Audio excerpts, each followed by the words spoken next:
berdiri sholat. Ini ini. Ada orang sholat, kemudian dia indahkan bacaannya, dia baguskan gerakannya, dengan tujuan karena ada orang lain yang melihat dia, ini ternyata. Karena kemarin kita sudah mendefinisi apa itu kemarin sirik kecil. Apa kemarin sirik kecil lagi?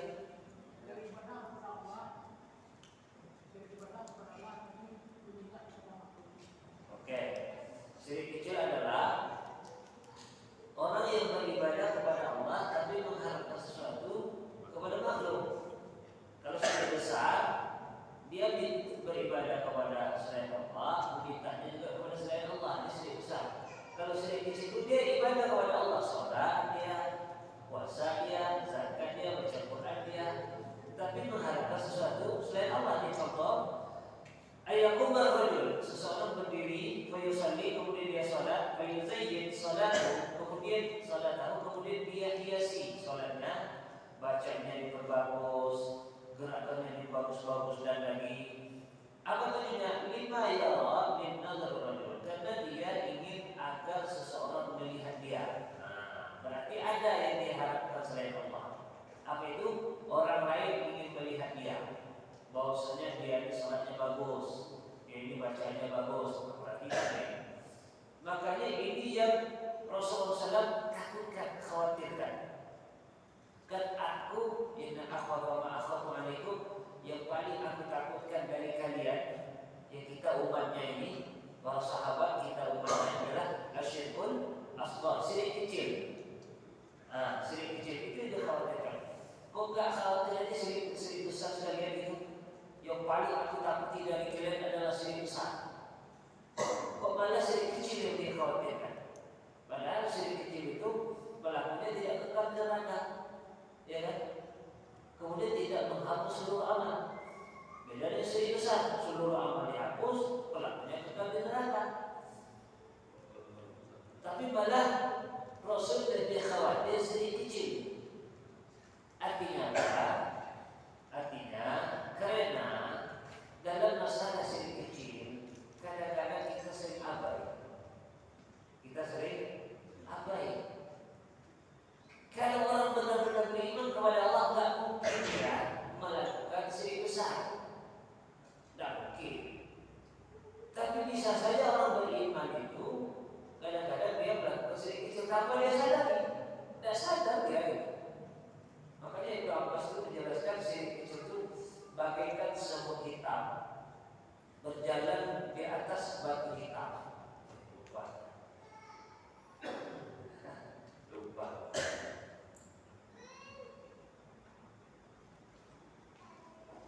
Baik. Sirik kecil bagaikan semut hitam berjalan di atas batu hitam. Semut hitam. Jadi semut hitam dia berjalan di atas batu hitam. Kemudian di tengah kegelapan malam, kira-kira nampak kan? Dengar nggak suaranya? Itulah ibarat sirik kecil. Nggak kelihatan, nggak kedengaran, tapi ternyata dia terjebak. Ini makanya Rasulullah khawatir kita ini masuk kepada sirik kecil. Karena itu tanpa kita sadari ternyata kadang-kadang kita sudah terjebak kepada sirik kecil. Seperti tadi disebutkan di sini, seseorang sholat, kemudian dia perindah sholatnya, dia perindah gerakannya, dia perindah bacanya, karena tujuannya agar orang lain ini melihat dia, agar orang lain mendengar bacanya, tapi tidak agar Allah melihat dia. Gimana ini membedakannya antara agar orang lain melihat dia atau Allah melihat dia? Cara membedakannya mudah. Sama enggak ketika dia sholat di depan orang dengan sholat sendirian? Itu dia. Tahu? Kalau dia sholat di depan orang, katakanlah imam, makanya imam ini berat kerjaan ini. Imam ini berperkara yang ringan, berat.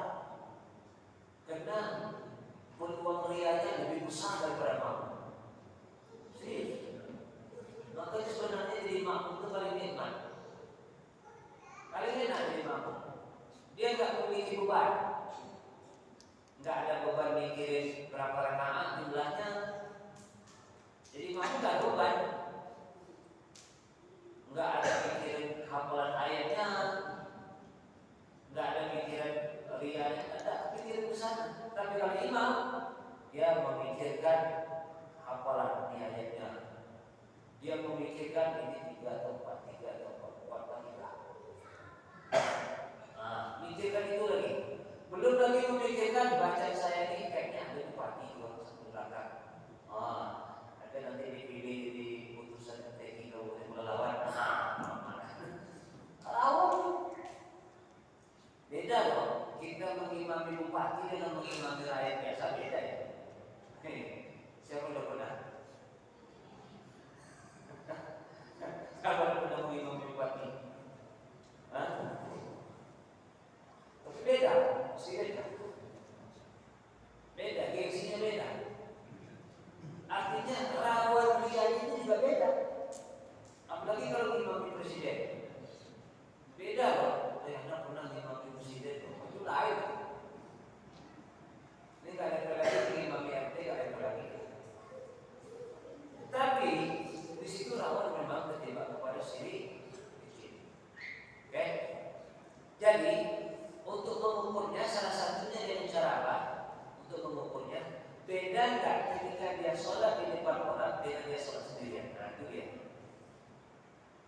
Ketika ada perbedaan antara dia katakanlah mengimami orang, kemudian dia sholat sunnah di rumah, dia sholat sunnah di rumah, enggak sholat sunnah isya. Kira-kira gerakannya sama nggak bagusnya ketika dia imam tadi dengan dia sholat di rumah?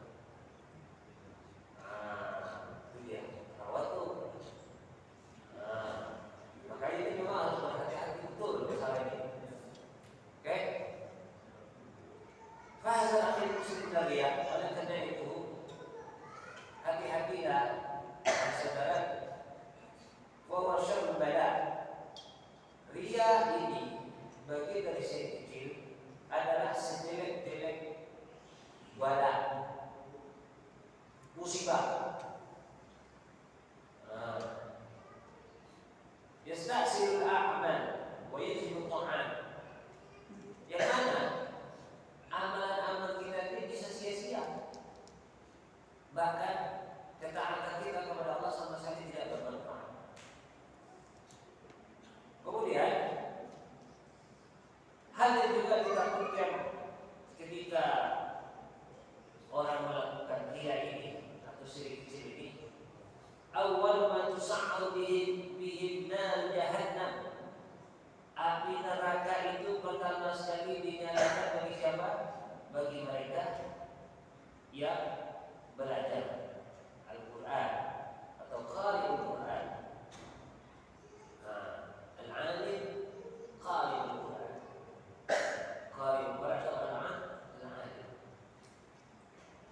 Artinya api neraka itu pertama sekali dinyalakan untuk mereka yang ria. Ini perlu berhati-hati. Jadi kalaulah orang yang beramal kemudian mengharapkan agar orang melihat dia, agar orang mengetahui dia saja, itu bisa menghapus suatu amalan, maka ini tentu kita harus berhati-hati.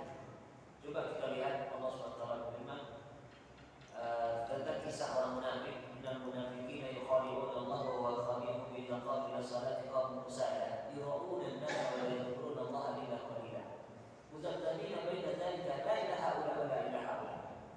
Kemudian orang munafik itu menipu Allah. Sebenarnya mereka tidak menipu Allah, tapi menipu diri mereka sendiri. Apabila mereka berdiri sholat, berdiri dalam keadaan malas. Diri dalam keadaan malas. Idza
bisikan setan itu masih ada.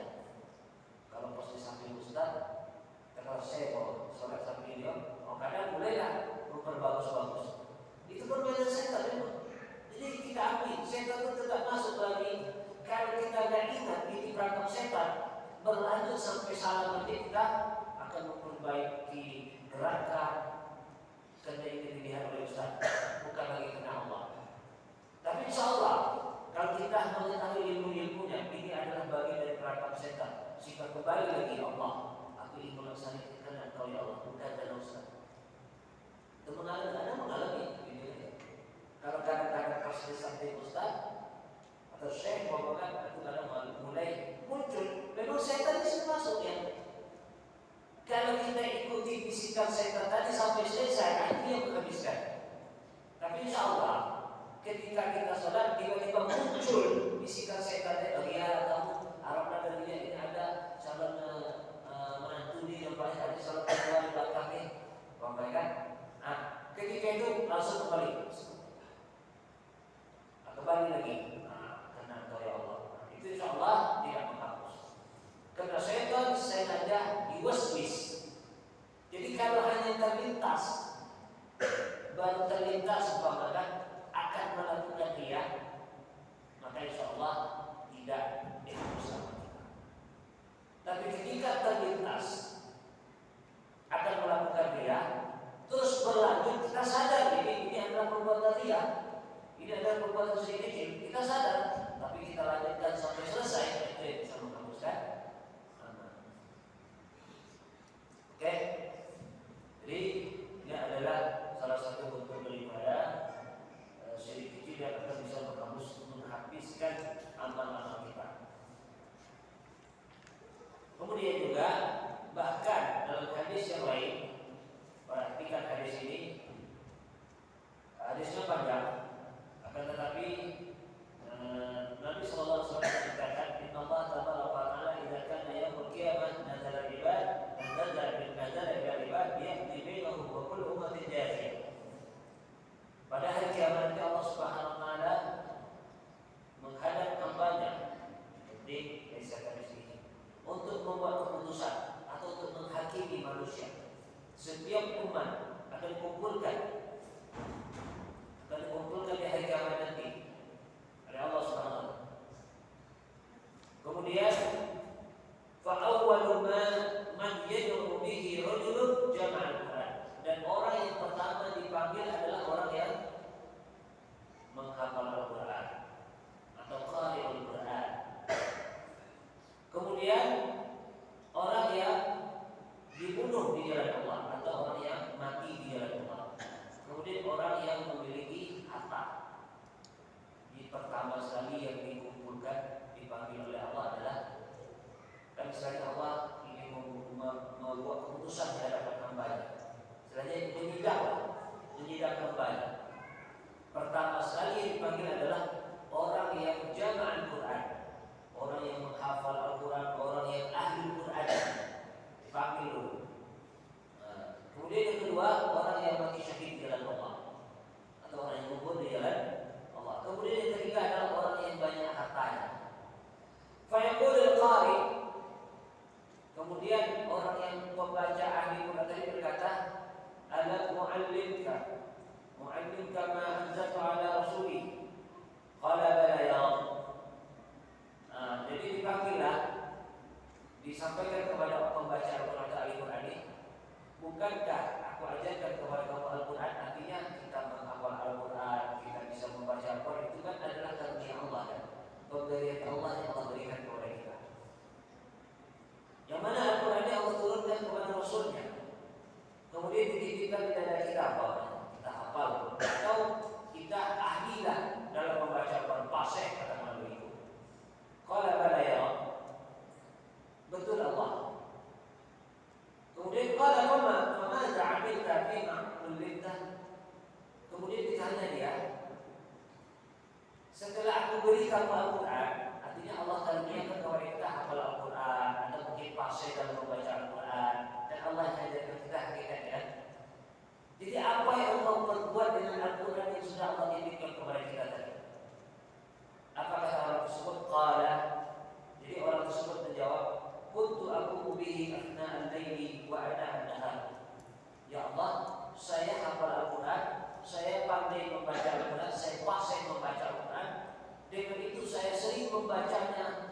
malam, di waktu siang.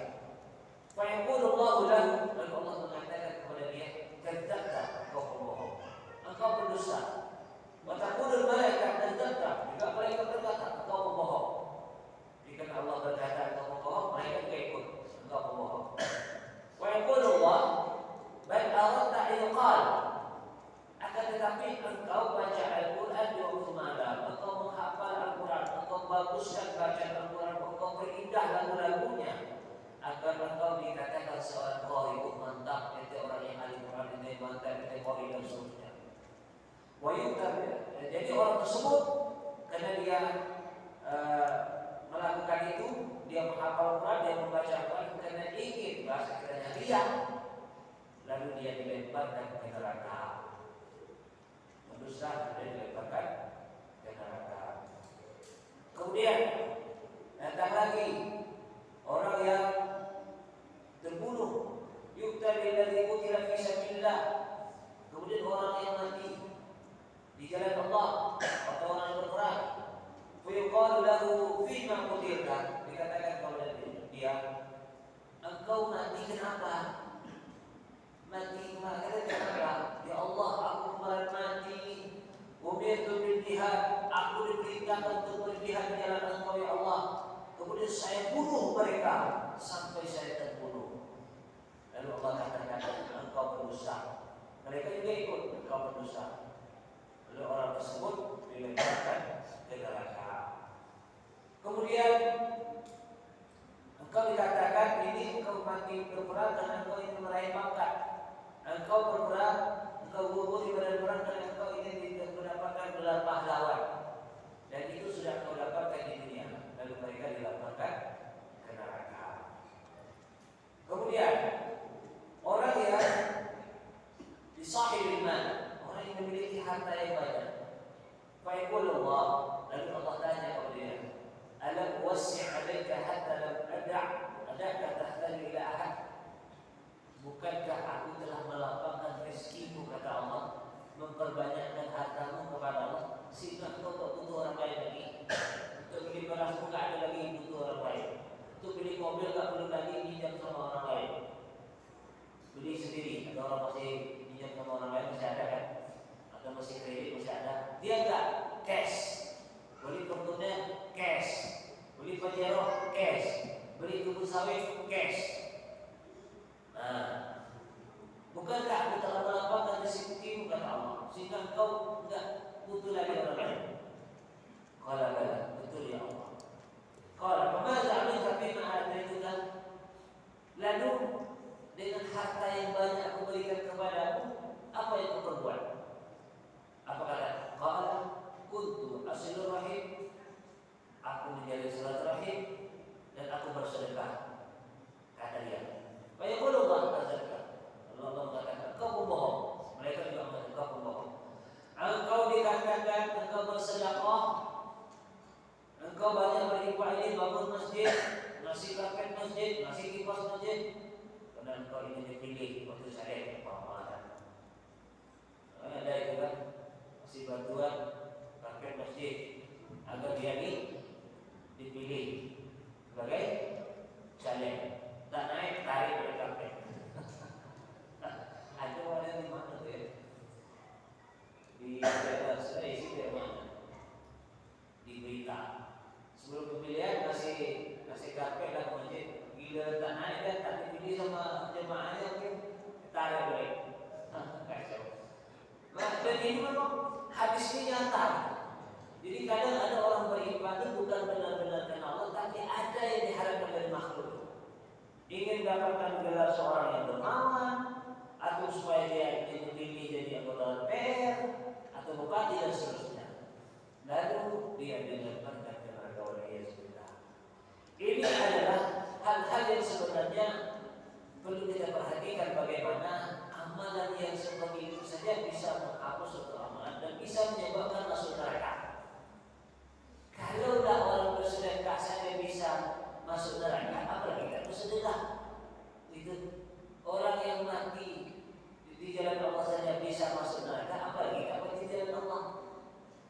Orang yang baca Quran pandai, hafal Quran bisa masuk neraka, apalagi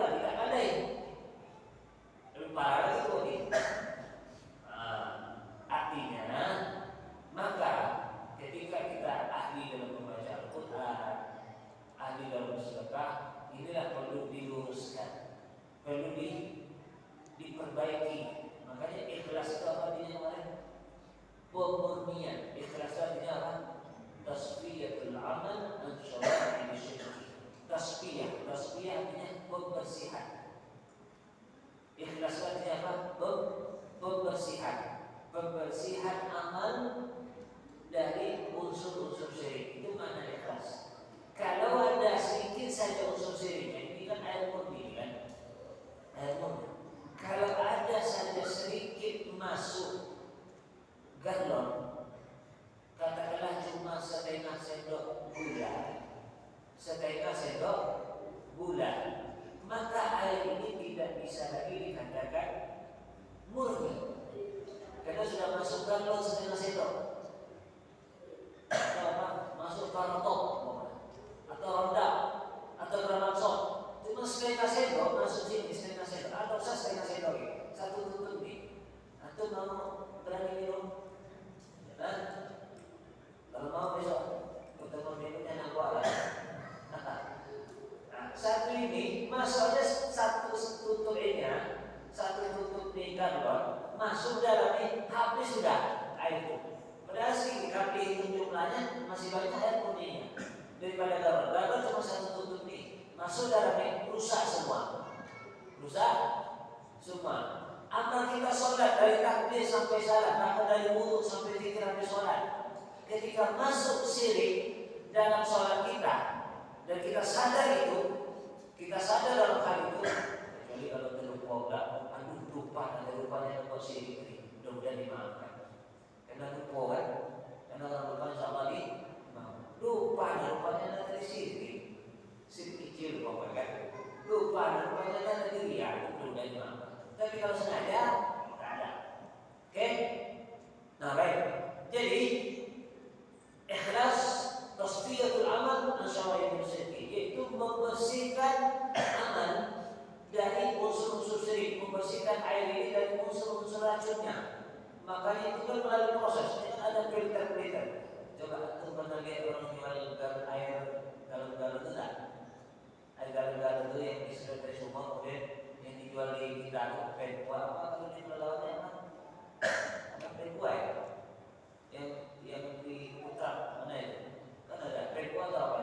Ada aeromek apa nama itu? Ya kan? Antum pernah lihat mesin kan? Itu kan ada filternya kan? Tahu filter berapa tabung untuk menyaring? Ya kan? Ada tabung disaring sampai beberapa kali untuk penyaringan, barulah keluar air murninya. Saringnya kuat, baru muncul air murni. Jadi amal ini biar kita bersih dari syirik, penyaringnya ada ilmu. Itu filternya itu, ilmu tadi. Minyak solar ada filternya. Oli untuk apa? Menyaring yang kotor-kotor. Bahkan ada kalau mobil itu ada sampai 2 filternya ya. Ya, mobil apa 2 filternya? Ya, filter olinya yang 2 apa? Mobil apa? Ada sampai 2 filter untuk apa? Menyaring solar, minyak yang kotor tadi. Karena kalau udah masuk kotor, kira-kira siapa yang punya mobil solar?